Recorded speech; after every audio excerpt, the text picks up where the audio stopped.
Dengar, aku tidak bermaksud merusak suasana atau membuatmu panik, tapi kamu harus tahu kalau kita sebenarnya masih hidup di zaman es. Yap, kita tidak pernah benar-benar keluar dari sana.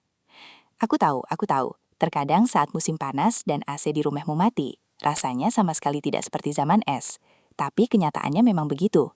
Kamu bisa mengetahuinya dari bongkahan es raksasa yang ada sepanjang tahun di kutub utara dan selatan.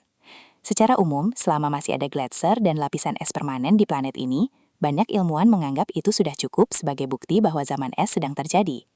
Zaman es yang satu ini dimulai sekitar 34 juta tahun yang lalu, selama batas zaman Eosen-Oligosen. Tepatnya setelah Antartika bergerak cukup jauh ke selatan, mendapat arus dingin baru, lalu membeku, hingga memicu efek domino, dan sisanya adalah sejarah. Jadi, dengan kata lain, ini sudah terjadi sejak lama. Tentu saja, seperti apapun di dunia ini, intensitas peristiwa ini terus berfluktuasi sejak awal. Ada bagian dari zaman es yang cukup jinak, sementara bagian lainnya menjadi sangat ekstrim. Ini termasuk beberapa peristiwa kecil di dalamnya, seperti Last Glacial Maximum, sebuah periode di mana lapisan es mencapai titik terluasnya.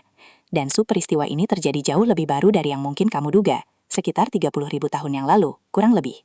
Saat itu, suhu global turun lebih dari 6 derajat Celcius, atau 11 derajat Fahrenheit, yang memicu perluasan lapisan es. Bahkan selama musim panas, diyakini bahwa 25% daratan bumi tertutup es, dengan lapisan es yang meluas ke sebagian besar Amerika Utara, Eropa, bahkan sebagian kecil Asia dan Amerika Selatan. Lapisan es ini benar-benar monster dalam hal ukuran, tebalnya mencapai 4 km atau 2,5 mil. Sebagai perbandingan, itu hampir 5 kali lipat tinggi bangunan tertinggi di dunia saat ini, dan membuat permukaan air laut global turun drastis, hingga membuat peta dunia terlihat sangat berbeda saat itu. Sekarang, ini barulah satu tingkat kedinginan yang ekstrim, yang sejauh yang kita tahu, tampaknya menjadi mantra cuaca paling parah, mewakili titik terdingin bumi selama mungkin beberapa ratus juta tahun terakhir, atau bahkan lebih. Namun, meski begitu, tampaknya ada beberapa periode dingin serupa yang tersebar di sepanjang sejarah. Maka tidak heran, iklim ekstrim ini bercampur dengan lapisan es fisik, dampaknya pada permukaan laut, dan perubahan lingkungan, menyebabkan banyak hewan musnah secara langsung maupun tidak langsung. Dan satu kelompok yang menderita banyak kerugian, serta mengalami pergeseran paradigma yang signifikan, adalah teman-teman berdarah dingin kita, para reptil.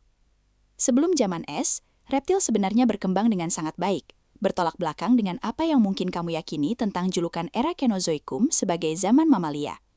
Faktanya, di berbagai benua dan perairan, kelompok reptilah yang menjadi penguasa, bukan mamalia. Belum lagi banyak dari mereka yang berukuran sangat raksasa, seperti ular laut raksasa, ular darat masif, buaya darat, sebe cicit, dan daftar ini masih panjang. Ukuran raksasa mereka kemungkinan besar berkat suhu hangat yang terlihat di awal Kenozoikum, terutama selama peristiwa seperti Eosin Thermal Maximum, yang rasanya seperti musim panas yang berkepanjangan.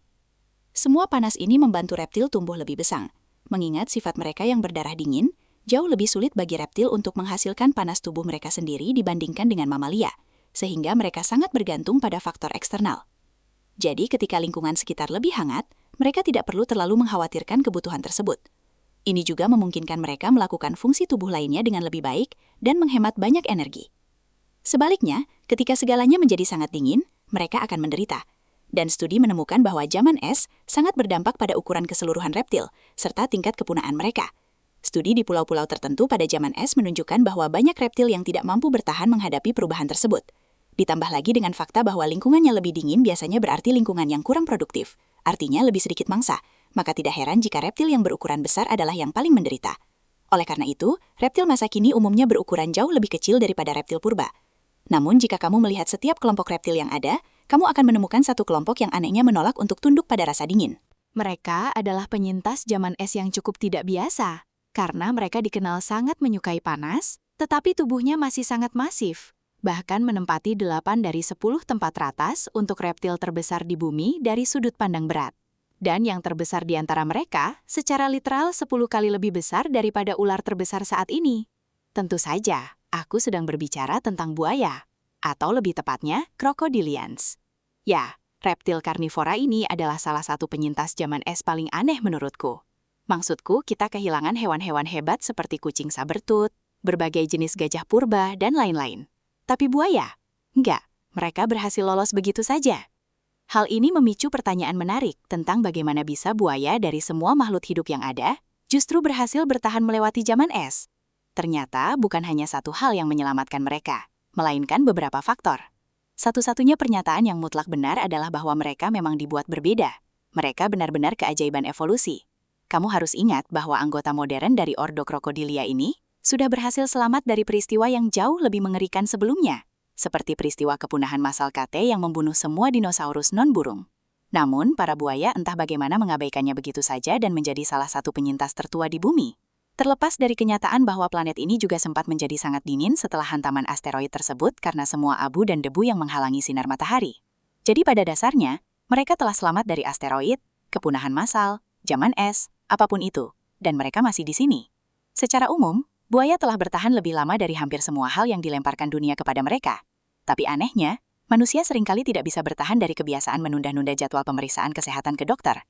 Banyak dari kita yang menunda-nunda sampai akhirnya mulai meriset gejala penyakit sendiri di internet, yang perlahan-lahan membuat kita yakin bahwa kita menghidap penyakit langka yang seharusnya sudah punah jutaan tahun lalu. Bukannya tidak peduli dengan kesehatan, tapi seluruh prosesnya terkadang terasa sangat merepotkan, mulai dari mencari dokter yang tepat, memastikan asuransi, hingga mengantri untuk membuat janji. Padahal tidak seperti buaya, tubuh kita tidak dirancang untuk menahan segala hantaman hidup sendirian. Sehingga merawat kesehatan dengan baik adalah hal yang sangat penting. Sekarang, mari kembali ke pembahasan buaya. Kemampuan mereka bertahan hidup dalam peristiwa kepunahan massal dan zaman es sebenarnya saling berkaitan, karena buaya menggunakan beberapa sifat yang sama untuk bisa lolos dari kedua peristiwa tersebut, termasuk satu sifat yang berkaitan erat dengan gaya hidup mereka. Seperti yang kalian ketahui, buaya sangat menyukai air. Mereka berevolusi menjadi hewan semi-akuatik dan banyak yang bisa tetap menyelam dalam jangka waktu yang sangat lama. Masing-masing telah mengembangkan cara unik untuk memaksimalkan napas mereka, termasuk memperlambat metabolisme secara drastis, dan dalam some cases bahkan menggunakan sistem pintasan jantung khusus yang membantu mengalihkan oksigen dari paru-paru langsung ke organ-organ vital. Belum lagi fakta sederhana bahwa mereka juga bisa bersantai begitu saja di permukaan air jika mereka mau. Ini semua menunjukkan bahwa buaya baik-baik saja di dalam air, dan tidak perlu sering-sering keluar ke darat, sebuah hal yang sangat membantu mereka selama zaman es. Berbeda dengan apa yang kamu rasakan saat mandi air panas atau dingin, air sebenarnya secara relatif sangat sulit untuk memanas atau mendingin secara instan. Dibutuhkan lebih banyak energi untuk mengubah suhu lingkungan akuatik daripada lingkungan terestrial atau darat. Oleh karena itu, menghabiskan sebagian besar hidup mereka di dalam air sangat membantu buaya. Semakin lama waktu yang dibutuhkan bagi suhu air untuk berubah, semakin baik pula populasi buaya dapat mengatasi pergeseran iklim. Sementara di darat, perubahan iklim bisa terjadi lebih parah, mendadak, dan drastis. Selain itu, sepanjang zaman es, lingkungan perairan tertentu tampaknya jauh lebih stabil daripada lingkungan darat dalam hal rantai makanan, di mana keruntuhan ekosistem lebih jarang terjadi, sehingga menjaga buaya tetap gemuk dan kenyang. Dan itu adalah dan masih merupakan keuntungan utama lainnya dari buaya. Sederhananya, buaya bukan pemakan yang pemilih. Maksudku, kamu mungkin bisa berargumen bahwa jenis tertentu seperti buaya jolong-jolong atau gharial hanya ingin makan ikan atau sushi, tetapi secara umum kelompok ini akan memakan apa saja yang bisa mereka tangkap. Ada alasan mengapa buaya adalah salah satu dari sedikit hewan yang dianggap sebagai predator alami manusia. Jika sesuatu itu bergerak, maka itu adalah target makanan. Hal yang sama juga berlaku untuk anggota keluarga Alligatoridae. Ambil contoh aligator Amerika, yang dikenal memakan segalanya mulai dari serangga kecil hingga hewan ternak besar jika ada kesempatan. Dan karena gaya hidup generalis ini, buaya tidak terlalu terkena dampak parah ketika beberapa spesies hewan lenyap di sana-sini, atau ketika spesies baru muncul sesekali. Ditambah lagi, makhluk-makhluk ini memiliki kemampuan ofensif dan defensif yang sangat kuat, yang memungkinkan mereka bersaing dengan hampir semua hewan hasil evolusi lainnya. Sebagai permulaan, banyak buaya telah berevolusi memiliki tengkorak yang besar, kokoh, dan mengerikan, yang mampu menghasilkan gaya gigitan yang luar biasa tinggi. Buaya muara bahkan memegang rekor sebagai pemilik gaya gigitan terkuat di planet ini saat ini, setidaknya berdasarkan tes yang terverifikasi. Sebuah studi mengukur gigitannya mencapai lebih dari 16.000 Newton, kekuatan yang lebih dari cukup untuk menghancurkan tulang paha manusia, tulang terkuat di tubuh kita. Kemudian, di atas memiliki gigitan konyol yang dapat menghancurkan tulang, sebagian besar juga mampu melakukan death roll yang terkenal, bahkan termasuk beberapa jenis gharial. Buaya akan menggigit mangsanya, mencengkramnya erat-erat seperti ibumu menjewer telingamu, lalu mulai berputar terus-menerus menggunakan ekor kuat mereka sebagai porosnya. Hal ini memungkinkan mereka untuk merobek gumpangan besar daging atau bahkan memutuskan anggota tubuh mangsa dengan mudah. Jadi, seperti yang kalian lihat, mereka memiliki kemampuan membunuh yang luar biasa. Dan di sisi lain, mereka sendiri sangat sulit untuk dibunuh.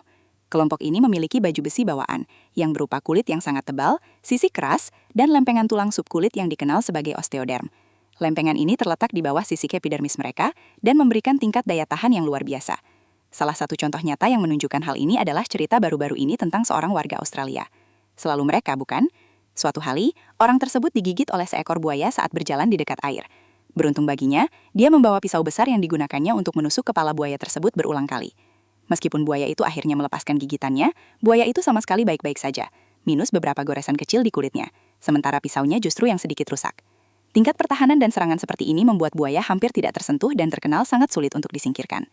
Sebuah keuntungan besar yang harus dimiliki dimanapun, kapanpun, terutama selama masa-masa sulit dengan tingkat kepunahan yang tinggi. Namun, salah satu alasan terbesar mengapa buaya bisa lolos dari zaman es sebenarnya sama sekali tidak ada hubungannya dengan fitur fisik mereka, melainkan murni karena faktor geografi. Sebagian besar dari mereka tinggal jauh dari tempat di mana es berada. Untuk lebih spesifiknya, meskipun film dan dokumenter mungkin membuatmu percaya bahwa seluruh bumi adalah bola salju raksasa selama last glacial maksimum, kenyataannya tidak demikian. Beberapa area bahkan tidak memiliki es atau salju, di mana wilayah hangat dan tropis masih tetap ada, meskipun wilayah ini memang sedikit lebih terbatas daripada sekarang. Dua peta dunia dari zaman itu menunjukkan perbedaan besar, dan meskipun ada lebih banyak es sebelumnya, titik-titik panas di wilayah tropis pasti tetap ada. Jika melihat di mana buaya ditemukan saat ini, wilayah jelajah global mereka sangat cocok dengan area di mana es tidak ada beribu-ribu tahun yang lalu. Namun, ini tidak berarti semua buaya lolos tanpa hambatan. Selama periode interval yang lebih hangat, beberapa spesies, seperti aligator Amerika diketahui sempat hidup lebih dekat ke kutub daripada sekarang. Dan ketika suhu mulai menjadi terlalu dingin, wilayah jelajah mereka menyusut dan populasi mereka menurun. Meski begitu, hal ini tidak mengurangi kehebatan situasi tersebut. Karena sekali lagi, semua tempat mengalami penurunan suhu, termasuk wilayah tropis, dan beberapa jenis buaya memang mengalami serta bertahan dari kondisi pembekuan sementara, kondisi yang kemungkinan besar akan membunuh sebagian besar reptil besar lainnya. Buaya memiliki beberapa trik cerdas yang mereka gunakan saat cuaca mulai membeku. Salah satu contoh paling keren adalah kemampuan yang disebut brumasi pada aligator Amerika. Anggap saja ini mirip dengan hibernasi tetapi sedikit berbeda. Ketika suhu menjadi terlalu dingin bagi aligator dan hewan lain yang melakukan brumasi, mereka akan masuk ke status dormansi, di mana tingkat metabolisme mereka akan melambat secara drastis dan mereka menjadi sangat lesu. Dalam kondisi ini, mereka tidak tidur total, tetapi mereka akan menghentikan aktivitas tertentu seperti makan. Di sisi lain, mereka akan tetap minum air agar tidak dehidrasi. Perlambatan ini memungkinkan mereka menghemat energi dan menyimpan sumber daya untuk saat-saat yang benar-benar dibutuhkan. Dan jika cuaca menjadi sangat dingin, mereka juga dikenal suka membuat lubang lumpur yang memberikan kehangatan ekstra, serta tempat berlindung dari badai musim dingin selama zaman es. Selain brumasi, aligator punya trik unik lain, mengubah moncong mereka menjadi snorkel biologis. Bahkan sekarang, jika air membeku, kamu mungkin akan melihat satu atau dua aligator menjulurkan moncong kecil mereka menembus lapisan es, sementara air di sekitar mereka membeku. Ini memungkinkan mereka untuk tetap menyelam tanpa perlu keluar dari air untuk bernapas, sekaligus menjaga tubuh mereka tetap sedikit lebih hangat di bawah lapisan es. Untuk jenis buaya lain yang tidak terlalu beradaptasi dengan dingin, mereka memiliki taktik alternatif. Ini termasuk mengatur waktu harian mereka. Mereka akan menggeser aktivitas untuk memanfaatkan kantong air hangat yang kecil dari sinar matahari dan memilih tidak melakukan apa-apa saat cuaca mendung. Selama aktivitas penting seperti berjemur, mereka mampu meratakan kulit mereka untuk meningkatkan luas permukaan tubuh, sehingga jumlah sinar matahari yang mereka serap bisa maksimal. Ketika melihat spesies tertentu, kita melihat bahwa beberapa jenis buaya rawa diketahui merayap masuk ke dalam lubang tanah ketika dingin, sementara buaya Nil dan buaya muara memanfaatkan lingkungan perairan mereka yang biasanya lebih besar, dengan berenang ke area yang lebih dalam, di mana airnya kurang terpengaruh oleh udara dingin di permukaan. Jadi jelas, kelompok ini memiliki banyak trik yang bisa dikeluarkan saat situasi mendesak, dan itulah yang membuat mereka sangat luar biasa. Fakta bahwa buaya memiliki beragam alat ini, sementara hewan lain mungkin hanya memiliki satu atau dua kemampuan untuk bertahan hidup, dan bahkan dengan semua ini, masih ada kegilaan lain yang membantu mereka di zaman es. Ambil contoh buaya muara besar, seekor monster sejati yang beratnya bisa mencapai lebih dari 2 ton. Dengan ukuran sebesar itu, kamu pasti mengira dia perlu makan seekor sapi setiap hari hanya untuk bertahan hidup. Namun nyatanya, buaya dewasa di kebun binatang seringkali hanya diberi makan kurang dari 100 kg atau 220 pon daging per tahun. Ya, per tahun. Kurang dari 100 kilo per tahun. Sementara itu, rata-rata manusia bisa menghabiskan hingga hampir 1 ton makanan per tahun, meskipun ukuran tubuhnya jauh lebih kecil. Dan ini bukanlah bentuk penyiksaan yang dilakukan oleh pihak kebun binatang. Itu karena buaya memiliki metabolisme yang sangat lambat, yang memungkinkan mereka bertahan hidup tanpa makanan selama berbulan-bulan jika diperlukan. Mereka juga memiliki sistem pencernaan yang sangat efisien, sehingga hampir tidak ada energi dari makanan mereka yang terbuang sia-sia. Hasilnya, selama zaman es, ketika membayangkan berburu di tengah udara dingin saja sudah terdengar mengerikan, buaya hanya perlu menghela napas lega dan tetap berada di dalam air yang hangat. Terima kasih kepada metabolisme mereka yang memberikan fleksibilitas kualitas luar biasa. Dan untuk membuat situasi menjadi lebih baik, ketika mereka makan, mereka bisa makan dalam jumlah yang sangat banyak sekaligus. Berbeda dengan mamalia kelaparan yang menemukan bangkai besar tetapi hanya bisa memakan sebagian kecil saja, buaya dapat melahap porsi yang sangat besar. Dengan beberapa spesies mampu melahap setengah berat badan mereka dalam sekali jalan. Banyak sekali makanan. Untuk melengkapi paket hemat energi mereka, buaya terutama berburu dengan cara yang tidak menguras tenaga. Katakanlah kamu berada di zaman es, dan kamu perlu mencari makan. Itu akan menjadi proses yang panjang. Kamu harus bersiap-siap, keluar menerobos cuaca dingin, berjalan jauh, mencari jejak hewan, memburunya, membunuhnya, dan jika berhasil, kamu harus membawa daging itu kembali ke markas. Proses yang sangat melelahkan.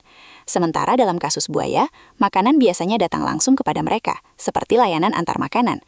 Karena mereka tinggal di air dan semua hewan harus minum, hal ini memungkinkan mereka menggunakan strategi penyergapan, di mana hanya diperlukan satu ledakan kekuatan yang cepat untuk menerkam, tidak lebih dari itu. Ini adalah hal yang sangat krusial di masa-masa dingin, karena adaptasi ini memungkinkan mereka menghemat energi sebanyak mungkin, sementara hewan lain masih harus beroperasi dengan kapasitas penuh hanya demi mendapatkan camilan. Selain kemampuan luar biasa yang membuat mereka bisa tidak makan dalam waktu lama, buaya juga berevolusi untuk sangat tahan di lingkungan rendah oksigen. Ini tidak hanya membuat mereka bisa menahan napas untuk waktu yang lama, tetapi juga berkembang biak di lebih banyak jenis lingkungan, memberi mereka wilayah tempat tinggal yang lebih luas. Sebuah keuntungan besar ketika setengah dari dunia sudah tidak bisa ditinggali karena tertutup es. Namun, yang mungkin menjadi keuntungan yang lebih besar daripada kemampuan mereka menahan oksigen adalah kemampuan mereka untuk melawan patogen. Apa yang aku maksud dengan ini adalah buaya tidak hanya tahan terhadap kerusakan fisik, tetapi mereka juga sangat tangguh dari perspektif sistem kekebalan tubuh. Sistem imun bawaan dan adaptif mereka jauh lebih kuat daripada apa yang biasanya terlihat pada mamalia. Sebagai contoh, hal ini sebagian berkat darah mereka yang mengandung konsentrasi tinggi dari beberapa peptida antimikroba yang memungkinkan mereka menyingkirkan berbagai bakteri, virus, jamur, dan parasit. Bahkan dalam sebuah studi di mana mereka memasukkan darah aligator ke dalam darah makhluk hidup yang dipenuhi dengan virus HIV tersebut benar-benar hancur total setelah darah buaya masuk ke dalam sampel. Keuntungan memiliki sistem kekebalan tubuh yang kuat sudah sangat jelas, tetapi ini mungkin sangat membantu selama zaman es. Karena dengan penurunan suhu global, kondisi dingin dapat berdampak negatif pada pertahanan sistem kekebalan tubuh hewan biasa, menyebabkannya menjadi sedikit lebih lemah dari biasanya. Menariknya lagi, buaya tidak hanya bisa sembuh dari penyakit dengan sangat cepat, tetapi juga dari cedera umum. Kemampuan regeneratif mereka hampir setara dengan sistem kekebalan tubuh mereka. Luka yang mereka derita tidak hanya membeku dengan sangat cepat, tetapi juga dapat diamati sembuh sepenuhnya hanya dalam beberapa hari. Mereka bahkan terlihat bisa menumbuhkan kembali sebagian dari ekor mereka yang putus. Sekali lagi, ini adalah keuntungan secara umum, tetapi ini sangat berguna ketika dunia sedang berada di ambang kehancuran. Ketika kamu menggabungkan semua sifat yang sudah aku bicarakan tadi, kamu akan menyadari bahwa buaya berhasil selamat dari zaman es pada dasarnya karena mereka adalah hewan yang setingkat super animal, dan juga karena mereka memiliki wilayah tempat tinggal yang strategis.